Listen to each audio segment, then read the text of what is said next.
Pavel Datsyuk's path to hockey greatness wasn't typical. Early in his career, scouts repeatedly overlooked him, dismissing him as undersized and lacking elite speed. Even after multiple draft years passed without selection, it took the sharp eye of Russian coach Vladimir Krikunov to see Datsyuk's exceptional vision, lightning-quick hands, and unmatched ability to anticipate the play. Eventually, Detroit Red Wings scouts discovered his potential, drafting him deep in the 6th round, a selection most considered insignificant at the time. Yet Datsyuk would do far more than simply beat the odds. He became one of hockey's most electrifying stars, captured 2 Stanley Cups, earned multiple individual awards, and changed forever how the game values skill and defense. But how exactly did he go from a player nobody wanted to the one no opponent could stop? This is the story of Pavel Datsyuk.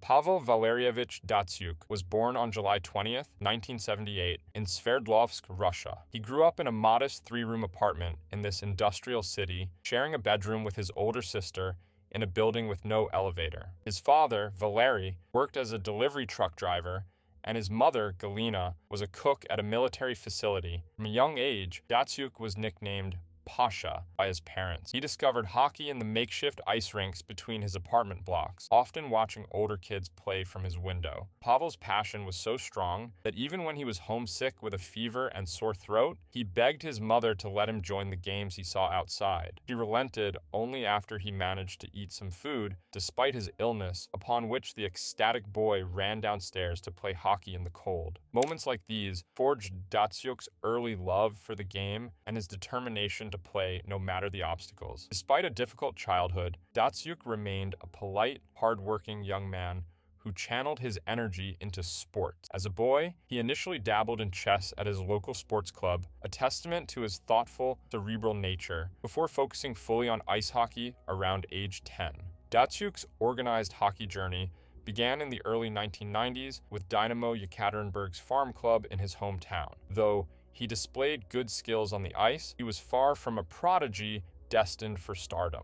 In contrast to hyped Russian phenoms like Pavel Bure or Ilya Kovalchuk, the young Datsyuk was a relative unknown as a teenager. He was a small and somewhat scrawny kid, by his late teens standing around 5'10" and not very heavy, which led coaches and scouts to overlook him in favor of bigger, stronger prospects. Datsyuk wasn't a particularly fast skater either. Observers noted that his stride wasn't the prettiest and he lacked blazing speed. What he did have, even in those early days, was superb puck control and uncanny instincts. Teammates and opponents in youth leagues noticed that he could control the puck like no one else they have ever seen, even if they didn't imagine he'd become a star. Without eye-popping statistics or physical attributes, Datsyuk toiled in relative obscurity through his teens. During these years, Datsyuk faced obstacles that could have ended his hockey aspirations. At one point in the late 1990s, he followed the advice of his coach to travel to Moscow for a tryout with the famed CSKA hockey club, hoping to catch the eye of a bigger team. The tryout did not go as hoped. Datsyuk failed to stand out to the CSKA staff. To make matters worse, a nagging knee injury required minor surgery, and the Moscow club failed to cover the mere $200 cost of the procedure. Unwilling to invest even that small sum in the unheralded forward, CSKA passed on him. Disappointed, Datsyuk returned to Yekaterinburg with his NHL dream still distant and his path to the big leagues anything but certain. This humbling experience underscored how little fanfare he commanded at the time. He wasn't considered worth a few $100s, let alone an NHL draft pick. Datsyuk did not quit. He continued to play in the Russian system, first with Dynamo Energia Yekaterinburg until 1999, and then with Akbars Kazan in 2001. Slowly but surely, his game was improving, and he was about to get help from a coach who saw what others had missed. Despite his dedication and incremental progress, Datsyuk was repeatedly overlooked by talent evaluators in his late teens. He became eligible for the NHL draft in 1996, but no team selected him that year or the next. At the time, NHL scouts largely ignored Datsyuk for the same reasons others had. He was considered too small and too slow to succeed at the NHL level. In an era when many teams were obsessed with size and speed, Datsyuk's understated style didn't make an impression. He was not putting up gaudy numbers in Russia's junior and minor leagues, and without standout statistics or physical presence, he was easy to miss. One Detroit scout later noted that, ever since the mid-90s, size has been one of the most important factors in scouting, which worked against a 5'10" player like Datsyuk. There were also fewer scouting resources focused on remote Russian clubs, so a late-blooming player in Yekaterinburg would fly under the radar. The scouting consensus doubted Pavel Datsyuk's NHL potential, assuming he lacked the tools to thrive. This skepticism nearly caused Datsyuk to be a forgotten name. He had already been passed over twice in the draft, a common fate from which few players ever emerge. Most late bloomers in his situation either stagnate in minor leagues or abandon hopes of an NHL career. Datsyuk himself later admitted he didn't think much about a professional career at that time. He was just enjoying playing hockey locally. Those who watched him closely noticed subtle signs of exceptional talent, quick hands, keen vision, and a brain for the game that raw scouting metrics failed to capture. It would take a pair of discerning eyes and a bit of luck to ensure Datsyuk didn't slip through the cracks entirely. That lucky break came in the form of a Russian coaching legend and an intrepid Detroit Red Wings scout who were able to see past the superficial knocks on Datsyuk's game. That person was Vladimir Krikunov, a respected coach from the Soviet hockey era who took over the Dynamo Yekaterinburg team in the late 1990s. Krikunov's arrival marked a turning point in Datsyuk's development. The coach first noticed something special about Pavel, not during a hockey drill, but on a soccer field. As part of cross-training, the team would play pickup soccer, and Krikunov was struck by Datsyuk's anticipation, vision, and intelligence in the soccer games. He gave the shifty youngster an affectionate nickname, the boy with the twitchy walk, referring to Datsyuk's slightly uneven gait. What Krikunov saw was that this boy thought the game at a higher level, always a step ahead in reading plays, and when he got back on the ice, it turned out Pavel could stick handle in a phone booth. His quick hands and puck skills in tight spaces were extraordinary. The dazzling stick handling was just a bonus on top of his keen vision. Krikunov realized that beneath Datsyuk's unimposing frame was a rare hockey mind and a pair of magic hands. Under Coach Krikunov's guidance, Datsyuk's game blossomed. Krikunov trusted him with more responsibilities on the ice and taught him to be a complete two-way player. No longer was Pavel just a local kid with some slick moves. He became a disciplined forward who could anticipate opponents' moves defensively and capitalize on them offensively. His confidence grew as he finally had a coach who believed in him. By the 1997-98 season, Pavel was drawing wider attention among Russian hockey fans and coaches, if not yet NHL scouts. Krikunov himself did his part to promote his protege, even encouraging Datsyuk to seek opportunities like that ill-fated CSKA tryout, and continued to refine Pavel's skills. In hindsight, Krikunov's mentorship was a crucial catalyst that prepared Datsyuk for the next step. He had transformed from a fringe player into one of Dynamo's top performers. Now, all he needed was for an NHL team to give him a chance, and thanks to Krikunov's tutelage, Datsyuk was ready to seize it when it finally came. The same qualities that Coach Krikunov recognized eventually caught the eye of the Detroit Red Wings' scouting department, albeit almost by accident. In the summer of 1997, Detroit's European scout Håkan Andersson traveled to Russia on assignment to evaluate a defenseman, Dmitry Kalinin, in a game in Moscow. As the story goes, during that game, Andersson found himself increasingly captivated by a little guy on the opposing team, Pavel Datsyuk. Datsyuk's playmaking instincts and on-ice vision reminded Andersson of former Red Wing great Igor Larionov. The obscure forward was doing things with the puck that stood out even against more heralded players. Andersson later admitted, forgot all about Kalinin because Datsyuk had stolen his attention with an outstanding performance. Realizing he might have stumbled upon a hidden gem, the scout filed a glowing report back to Detroit. In that initial report, Andersson even compared Datsyuk's hockey sense to Larionov's, which was high praise indeed. Convinced that Detroit might be onto something, Andersson made a point to watch Datsyuk again. He returned to Russia 2 more times to further evaluate the young forward. Each viewing solidified his opinion that Datsyuk had special talent. Anderson later noted he believed he was likely the only North American scout who had seen Datsyuk play prior to the 1998 NHL draft. This gave the Red Wings a potential advantage, but also a dilemma: how to grab this sleeper prospect without tipping off other teams. Detroit's scouting staff kept Datsyuk's name quiet, hoping no other club would discover him at the last minute. There was one close call. Anderson had planned yet another trip to see Datsyuk, but a severe storm canceled his flight, nearly robbing him of a final look. Even with limited viewings, Detroit's scouts were convinced. They saw what earlier scouts had missed: magician-like hands, creativity, and hockey IQ, all of which could translate to the NHL if given time to develop. The Red Wings' brain trust decided they would take a chance on this under-the-radar Russian, figuring they might just snag a late-round steal. In the summer of 2001, 3 years after being drafted, Pavel Datsyuk finally arrived in North America to attend the Detroit Red Wings training camp. Even then, his odds of making the team seemed long. The Red Wings were a powerhouse coming off multiple recent championships, loaded with Hall of Fame talent down the middle. Steve Yzerman, Sergei Fedorov, Igor Larionov, and Chris Draper were established centermen on the roster. It was hard to imagine a little-known 23-year-old rookie cracking that lineup. However, Detroit's legendary coach Scotty Bowman was always an independent thinker. Bowman didn't care much about a player's draft status or size if he could play. He saw something in Datsyuk's play during camp, an all-around skill set and a calm, intelligent approach to the game that earned the young Russian a spot on the roster. Datsyuk surprised many observers by making the Red Wings out of training camp in 2001.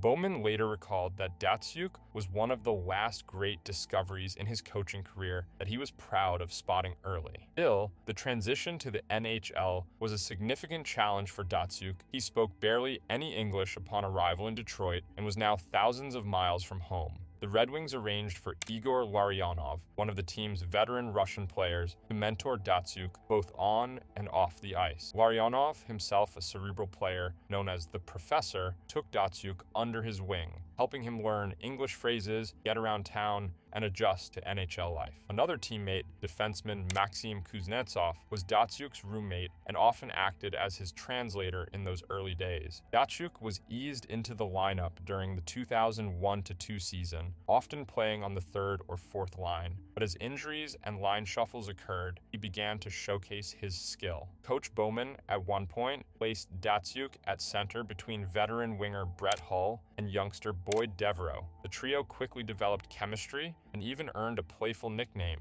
the line of two kids and a goat, referencing the two young forwards, Datsyuk and Devereaux, alongside the 37-year-old Hull. With Datsyuk's playmaking ability setting up Hull's lethal shot, that line provided Detroit with scoring depth that proved critical in a long season. Datsyuk finished his rookie year with 11 goals and 24 assists in 70 games, a respectable debut. He was selected to play in the NHL's Young Stars game during All-Star Weekend, highlighting his status as one of the league's promising newcomers. More importantly, the Red Wings were an elite team, and Datsyuk contributed to their success. Come playoff time, Bowman trusted him in key situations despite his inexperience. Datsyuk appeared in all 21 playoff games that spring, tallying 3 goals and 3 assists, and helped Detroit win the 2002 Stanley Cup as a rookie. It was a dream start to an NHL career. Few players ever lift the Stanley Cup in their first season, and it gave Datsyuk a taste of championship glory early on. Not everything was smooth sailing initially. The grind of the 82-game NHL schedule was tough on Datsyuk, and he eventually hit the rookie wall, showing signs of fatigue late in the season. The North American game was more physical and faster than what he was used to, and opponents tried to knock him off the puck at every turn. Datsyuk also had to adapt to more structured defensive responsibilities. At times, Bowman limited the young center's ice time as he adjusted to the rigors of NHL play. But Pavel learned quickly. With guidance from veterans and countless hours spent studying game film, his play improved steadily. By the end of his first NHL season, Datsyuk had proven he belonged. The once overlooked draft pick had become an important piece of a championship team. His soft-spoken demeanor and highlight reel stick handling earned him the affectionate nickname the Magic Man, from Detroit fans, as he seemed to make the puck disappear on his opponents. The foundation was now laid for Datsyuk to build on this strong start and evolve into one of the team's go-to players in the coming years. After his rookie season's success, Pavel Datsyuk continued to elevate his game, eventually becoming one of the Detroit Red Wings franchise cornerstones throughout the 2000s. In his second NHL season, 2002-03, Datsyuk's role grew, and so did his point totals. He posted 51 points in 64 games that year, centering a line with Brett Hull and new rookie Henrik Zetterberg for part of the season. The combination of Datsyuk and Zetterberg, two young, skilled Europeans, was instantly effective. They displayed near telepathic chemistry on the ice, always seeming to know where each other would be. This earned them the nickname the Euro Twins, as their partnership dominated shifts with puck possession and creative passing. Both Datsyuk and Zetterberg were also committed defensively, forming a formidable two-way tandem. During the 2007 to 2008 season, both were finalists for the Selke Trophy as the NHL's best defensive forward, with Datsyuk ultimately winning the award that year. Detroit was blessed with these two-star forwards who could both score and shut down opposing stars, and together they helped lead the Red Wings for many seasons. By the mid-2000s, Datsyuk had blossomed into an NHL superstar. After the 2004-05 NHL lockout, when Datsyuk spent the year playing in Russia and even won a Russian League championship with Dynamo Moscow, he returned to the Red Wings in 2005-06 at an even higher level of play. That season, he set a career high with 87 points and was assessed only 22 penalty minutes all year, exemplifying his clean, sportsmanlike style. He was rewarded with the Lady Byng Memorial Trophy for gentlemanly conduct in 2006, the first of 4 consecutive Lady Byngs he would earn. Fans marveled at how Datsyuk could dangle the puck through defenders without ever resorting to dirty play or taking careless penalties. His combination of high skill and high character made him stand out. Around this time, he also inked a long-term extension with Detroit, a 7-year contract in 2007, as the Red Wings correctly saw him as a franchise player to build around. The peak of Datsyuk's NHL career arguably came in the 2007-08 and 2008-09 seasons. In 2007-08, he put up a career-best 97 points, 31 goals, 66 assists, finishing 4th in NHL scoring. It was the 3rd straight season he led the Red Wings in points, a feat previously achieved in Detroit only by legends like Ted Lindsay, Gordie Howe, and Steve Yzerman. That year, Datsyuk not only was an offensive force, but also led the entire team in blocked shots, underlining his all-around contribution. He was voted by fans to start in the NHL All-Star Game and made the league's postseason All-Star second team in 2008. More importantly, Datsyuk's performance propelled the Red Wings to another deep playoff run. He recorded his first career hat trick in Game 3 of the Western Conference Finals against Dallas. Detroit went on to defeat the young, talented Pittsburgh Penguins in the 2008 Stanley Cup Final, giving Datsyuk his second Stanley Cup championship. By now, any doubts about Datsyuk's NHL impact had vanished. He was one of the league's elite players. The following season, 2008-09, Pavel Datsyuk was again outstanding, scoring 97 points for a second straight year, just shy of the 100-point milestone. He was a driving force behind Detroit's return to the Stanley Cup Final for a rematch with Pittsburgh. Although the Red Wings narrowly lost, Datsyuk's individual accomplishments continued to accumulate. He won the Frank J. Selke Trophy as the NHL's top defensive forward in 2008, 2009, and 2010, emphasizing how he revolutionized the role of a two-way forward by proving that a team's leading scorer could also be its best defensive player. He also extended his streak with the Lady Byng Trophy from 2006 through 2009, becoming a 4-time recipient. In 2009, Datsyuk was a finalist for the Hart Memorial Trophy as league MVP, underscoring his position as one of hockey's most valuable players. Entering the 2010s, he remained a cornerstone of the Red Wings alongside Henrik Zetterberg. Although Detroit's dynasty years were coming to an end and veteran stars retired, Datsyuk helped maintain the team's competitiveness, contributing to a streak of 25 consecutive playoff appearances throughout his tenure. Peers recognized Datsyuk's exceptional talents. In NHL Players Association polls during the early 2000s, he was consistently voted one of the smartest players, the hardest to dispossess of the puck, and the toughest opponent. Coaches frequently admired his ability to anticipate plays, which consistently placed the puck on his stick. One signature move that became famous was the Datsyukian deke, a term coined by Detroit announcer Ken Daniels to describe Pavel's jaw-dropping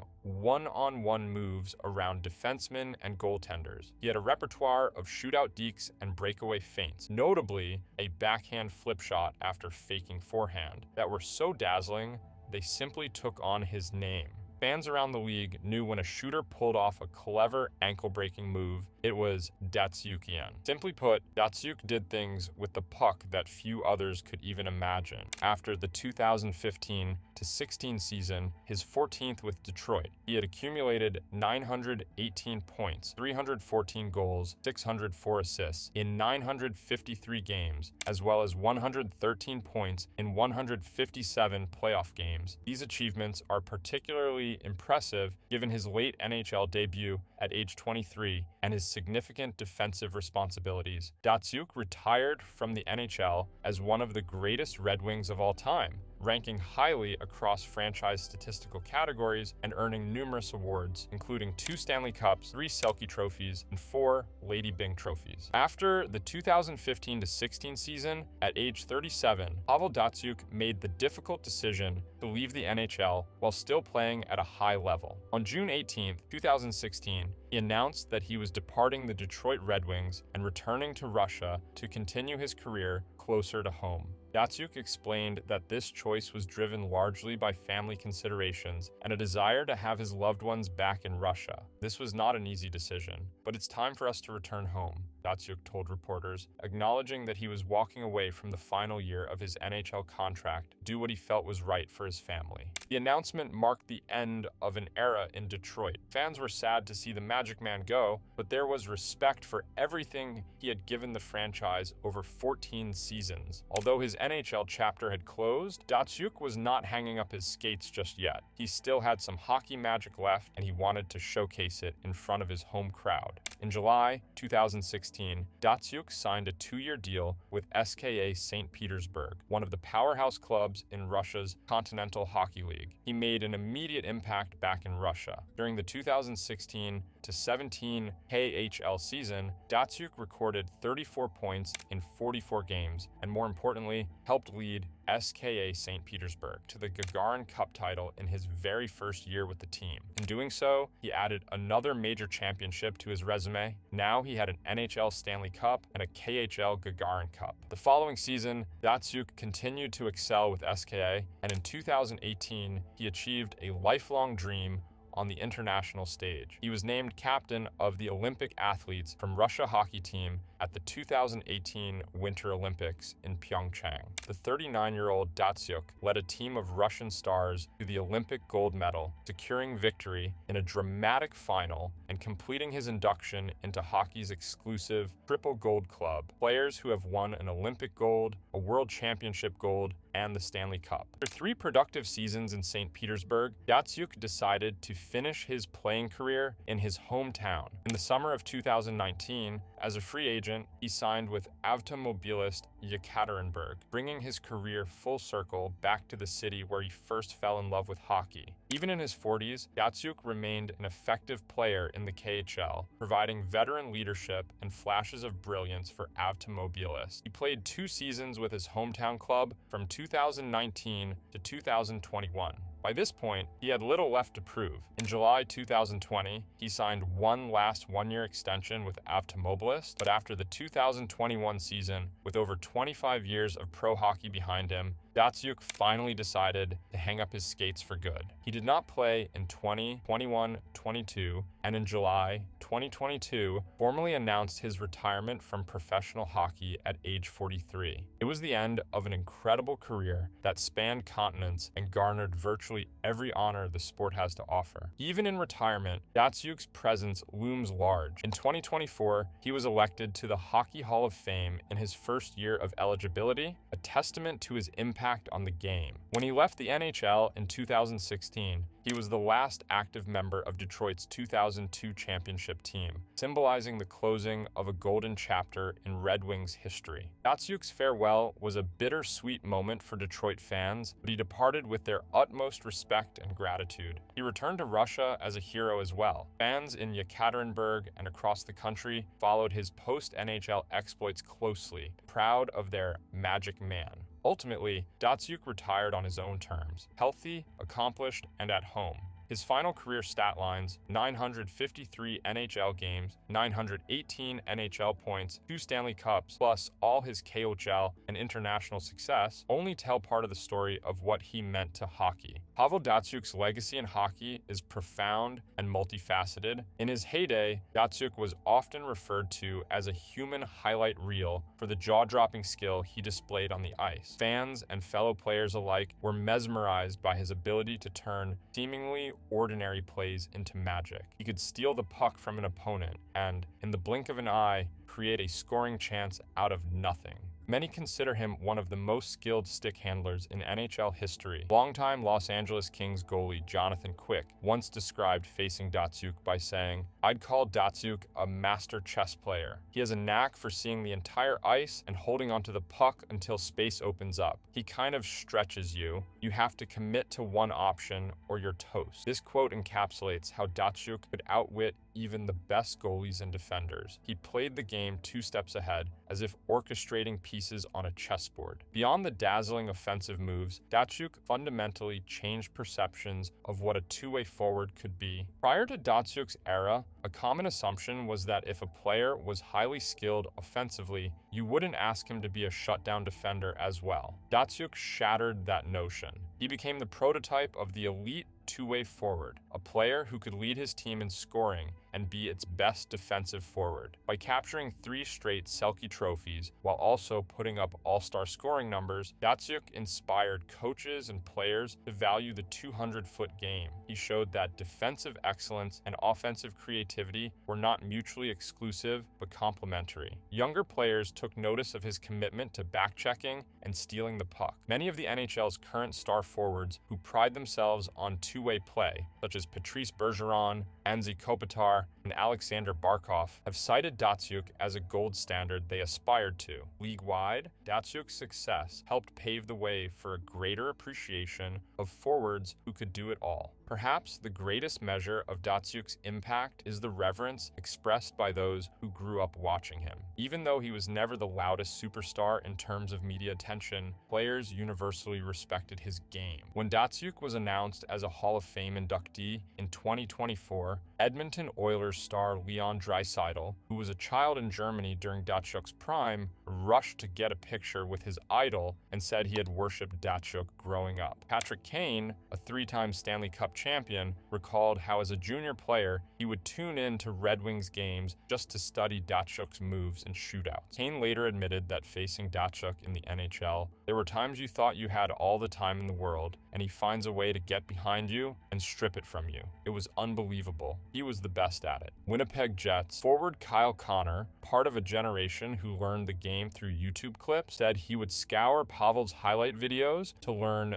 the way he thought the game. It was like he was trying to come up with something new every shift. Pavel Datsyuk's incredible journey reminds us that true greatness can emerge from the most unexpected places. From overlooked prospect to NHL legend, his story inspires and challenges everything we think we know about hockey talent.